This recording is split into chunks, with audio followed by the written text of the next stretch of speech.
Good morning. My name is Scott Forcino. I'm an associate broker in Real Brokerage based in New York metro area. And I have with me today a friend, Ed Angelino, who's with Associated Mortgage Bankers. He really knows his stuff. We've been affiliated with business networking and personal contacts for close to 20 years, I would say now. And there's a different market now. Ed's going to comment. This is his platform. So he right here wants people to learn more about the lending climate, and he's giving his contacts a chance where they can promote themselves through PlugIntro. So I'm super psyched to hear more from Ed. Ed, good morning. And good morning, Scott. How are you? Yeah. So it's the summer. I mean, what have you experienced with any kind of slowdown or market update or what's going on? And I'm going to ask you some questions, and I know you have some great information. Yeah, I want to give you some statistics from Westchester County, which I thought were really interesting. Okay, Great. June. Now this is year over year. June of 2022, new listings 938. Okay, June of 2023, 597, a decline of 36%. Inventory of homes for sale. June of 2022, 1,622. June of 2023, 926, decline of almost 43%. I mean, these numbers are, when people say lack of inventory, they are serious because those statistics are, there's not a lot of homes out there.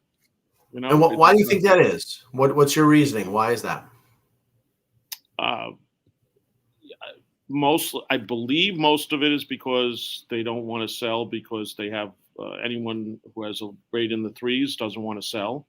I believe that's one of the reasons. I'm sure there are other reasons that people aren't selling, but that's the one that people always bring up to me.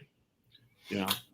And that makes sense. I mean, if you look at it, to me, I've been having this conversation. To me, it's an apples to orange. If you meet a first-time buyer that missed out on the 3% and now is faced with a 7%, that's huge, right? That's a huge doubling of the monthly payment and with regard to the mortgage amount.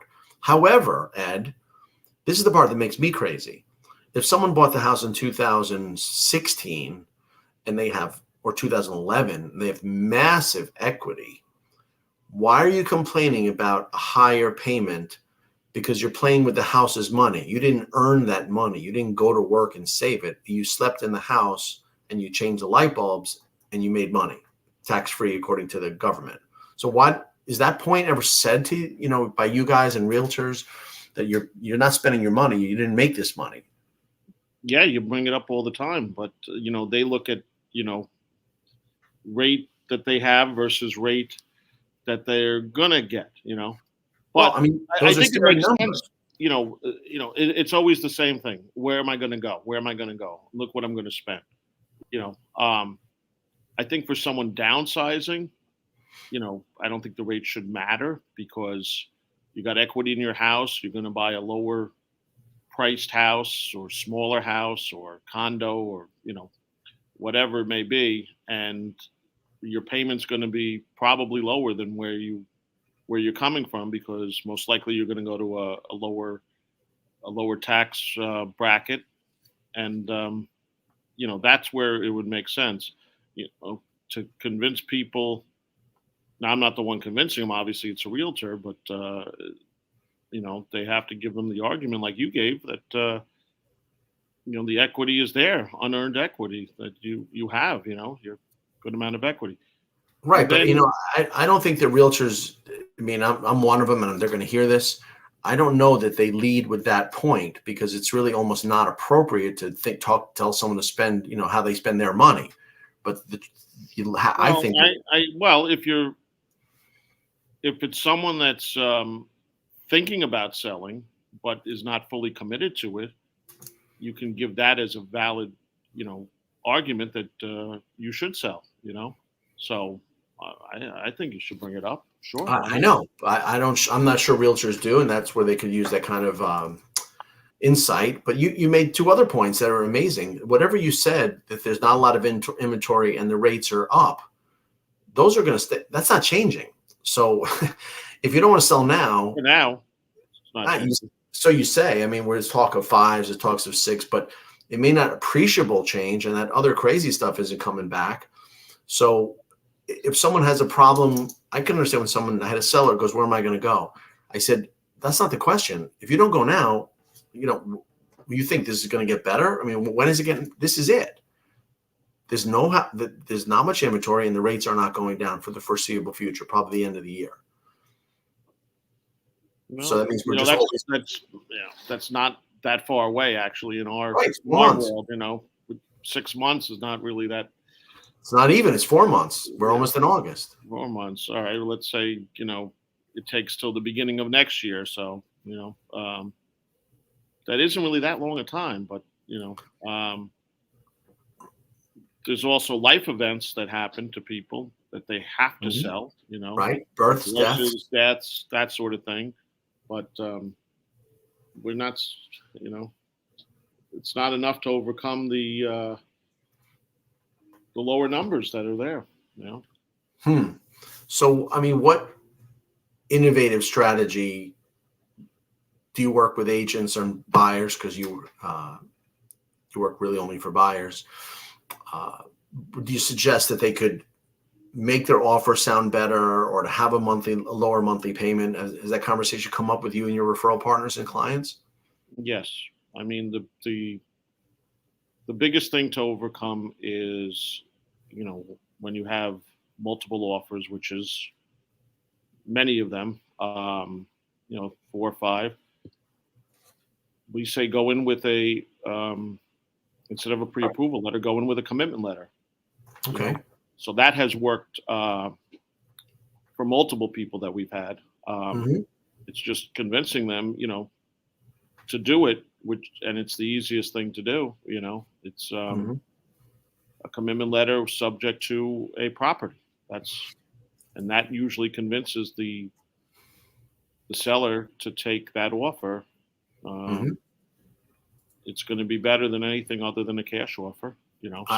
I know. I always wonder, why isn't that done? Why aren't you completely ready to go? I mean, when you go for financing on a car, you don't get the car then the financing. You got to have the financing in place. Why did real estate always do it backwards? It's you tell people all the time, well, I'm not looking right now. I'll be looking in 2 or 3 months. I said, well, let's get you ready now. Now is the time to get you ready. If there's any issues, we got to work them out. We have time to work them out. You got to plan it, but a lot of people don't plan ahead. I want a house, and then I'll figure out the financing, Yeah. And you know what? People who know me know that I'm critical of realtors. They're the first line of defense here. They should say, well, I mean, why waste your time, my time? Why engage the listing agent, the sellers themselves? It's frustrating enough. We should come in fully ready to proceed with all we need is a house and an appraisal. Well, I think there's a lot of them that do it, and those are the successful ones. There are a handful out there that don't do that, and if you're dealing with a seller or maybe even an agent for the seller that's not experienced, they might take that offer and it's not sound, so. And they may run it through the washer machine. Well, I mean, what's the buyer's approach now? Are they paying points? Are they trying to reduce the rate, or what's happening? I mean, is there any more? Actually, they have a better approach than last year. Last year, there was constantly saying, rates were going up throughout the year, as you knew, and everyone thought rates were still at 3%. So there was a constant battle. This can't be the rate. That sort of thing. Now, anyone out there looking knows rates are up. They know where the rates are, and their attitude is, I'll refinance in a year or two when rates go down. So they have a good attitude about it. And, It's, you know, and you know how, you know, in the sometimes you get used to paying higher amounts, you know, when you go out to a restaurant, you know, you're not going to be paying, $20, $15 for an entree anymore. You're going to be paying 30 or more, yeah, So it got people bad. expect once it hits a certain level and it's there for a while, people get used to it, unfortunately. And, well, not unfortunately, but, they get used to these numbers. Here's the numbers. Here's where they are, and, it's not going to change in the near future. So, you know, you got to weigh that and say, I really want a house. It's an emotional decision, as you know. Um, but I think the attitude this year is let me take. I know the rates are up. Let me take the deal because I can get it, and then I'll refinance down the road. Okay, but you are, to me, the consummate pro. You know the R word is thrown around a lot, refinance, but this is not Nevada. It, You know well, refi. well, and I hear you, but remember in the early 2000s, people were throwing around that R word constantly. Okay, when they were putting 5% down or 0% down and those type of deals, and they said to themselves, or someone would tell them, "Oh, just refinance down the road." I mean, you know, that's where it didn't make sense. But now you have people putting a lot more down. You have home appreciation that doesn't look like it's slowing down.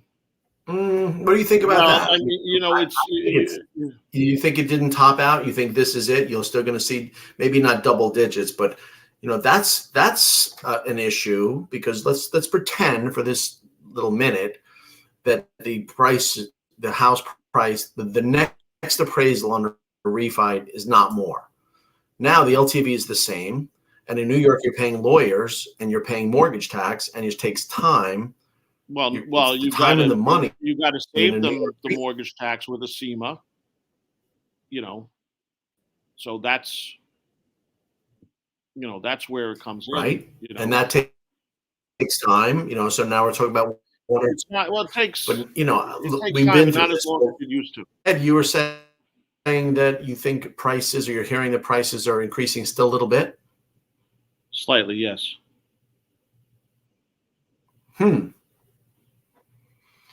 Well, that means that. What does that mean to you? That means that people may have missed the boat on all that appreciation.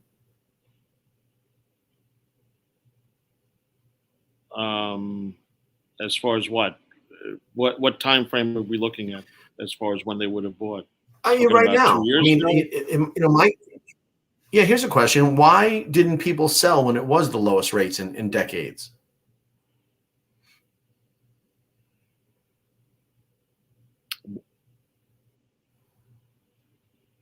And because people probably weren't thinking about it at that point. At that point, a Well, lot of them were just doing. A lot of them were refinancing their house. They weren't to get that lower rate. that's a good point. And when people were refining, was it common for cash out? I would say for a lot of them. I wouldn't say the majority, at least from my perspective. Um, some were just, I would say it was about 35% cash out, and the rest were just rate and term. But that's Why just would you, my little part of the world. I can't speak for I don't have the statistics for the rest of the country. I would think that the statistics would say the opposite, because if there's money to be had and you are getting a better rate, why would you ever leave money inside the walls of the house? A lot of people don't think that far ahead. I'm serious. Like there's people that were out there screaming these are the lowest rates you're going to see, in your lifetime. And now you hear other people saying, I should have listened to that person. They were right. It's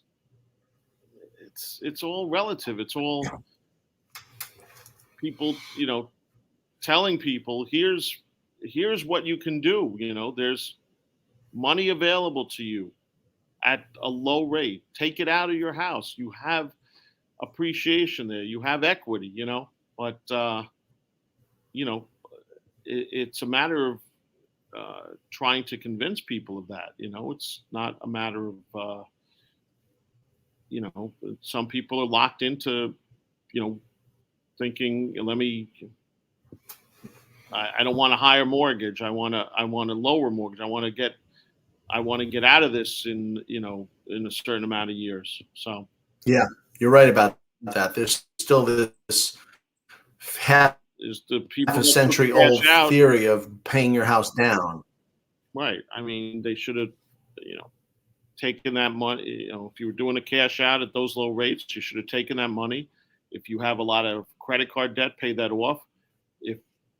If you don't have any debt, you could take that money and invest it in another house, or B, anything that was paying 6% or more as far as investments go. So it was a fantastic time to do that, and I wouldn't say that there were a lot of people that did take advantage of it, but I would say that there were a lot of people that didn't, so it's all what they're looking to do. It's what their plans are for their future, Mm-hmm. Well, it's basically maybe I don't want to say generation, but it's a perspective. Everyone understands the concept of working, earning money, and saving money. That's everywhere.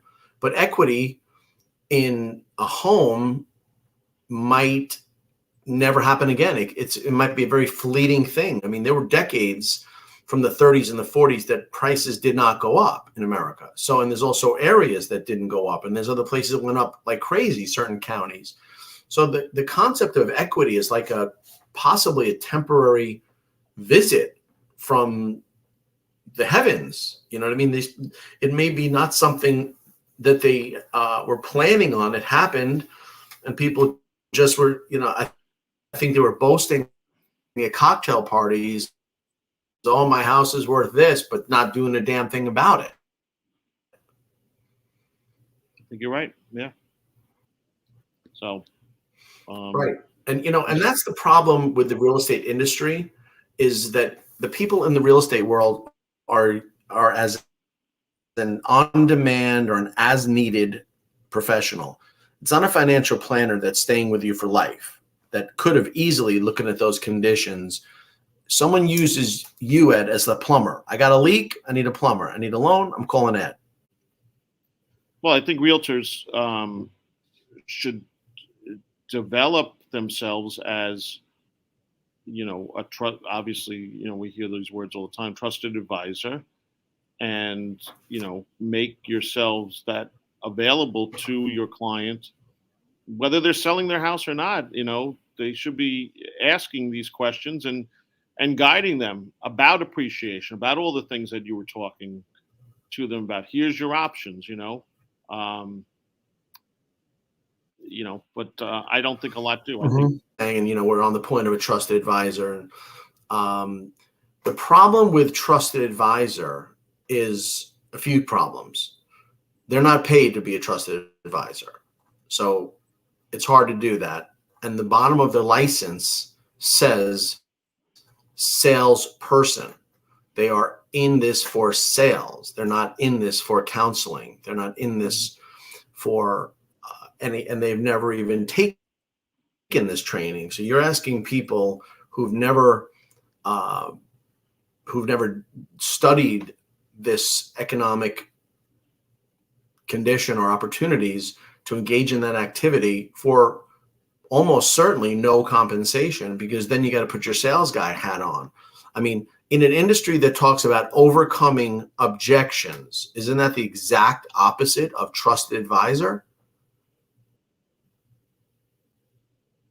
To a point.